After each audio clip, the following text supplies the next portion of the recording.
যারা খুব মজা করে ছাগলের মাংস খাও, আমার কথাগুলো একটাবার শুনে যাও। ওটা তখনও জানে না আজই শেষ দিন। সকালবেলা ওকে খাবার দেওয়া হয়, জল দেওয়া হয়, ওভাবে আজও বাঁচব।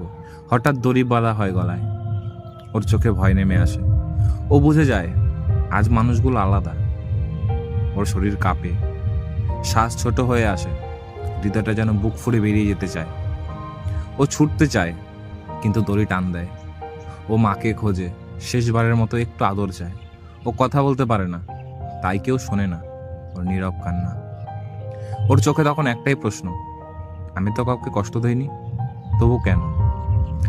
শেষ মুহূর্তে ও জীবনটা আঁকড়ে ধরতে চায়, কিন্তু আমরা মুখ ফিরিয়ে নেই, কারণ ও শুধু একটা ছাগল। কিন্তু মনে রেখো, কষ্টটা ওরও ঠিক আমাদের মতনই হয়। কবে বুঝবা তুমি মানুষরূপী রাক্ষস? কবে বুঝবা কষ্ট ওরও হয়, ব্যথা ও পায়?